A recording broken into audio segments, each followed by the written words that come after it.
मोरो ख़बर शामिल कजे थी। मोरो सिंध मां जितां सिंधी अल्ताफ़ सुमरो जी रिपोर्ट मुताबिक़ सॼी दुनिया जी मोरो में भी या हुसैन जी सदाउनि जो सिलसिलो जारी आहे। मोरो में 6 मुहर्रम अल हराम जे मौक़े ते मोरो जे मरकज़ इमाम बारगाह अल हुसैनी मां क़दीमी मातमी जुलूस अलम ग़ाज़ी अब्बास ऐं ज़ुल्झना सां बरामद या हुसैन जूं सदाऊं बुलंद थियण सां फ़िज़ा सोगवार थी वई। मोरो जे मरकज़ी इमाम बारगाह अल हुसैनी मां ग़ाज़ी अब्बास जी अलम पाक ऐं ज़ुल्झना सां अंजुम अल हुसैनी जी अॻवाननि जी अॻवानी में मातमी जुलूस बरामद कयो वियो, जेको पंहिंजी रिवायती रस्तनि खां थींदो।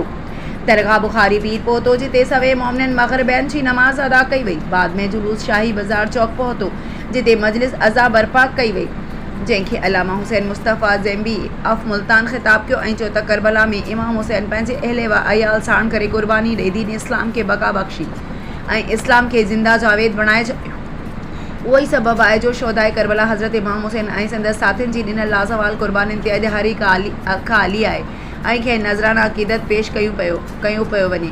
बाद में मातमी जुलूस इमाम बारगाह अल हुसैनी मोरो पहुतो, जिते सैयद शबीर अली शाह जे तरफ़ां मोमिननि खे न्याज़ करायो वियो, जॾहिं त जुलूस जी सिक्योरिटी मोरो पुलिस अलमदार स्काउट ऐं मोरो बॉय स्काउट ओपन ग्रुप संभाले रहिया हुआ ऐं सिक्योरिटी सख़्तु कई वई हुई। दाख़िली ऐं ख़ारिजी रस्तनि ते सख़्तु चेकिंग जो बंदोबस्तु कयो वियो।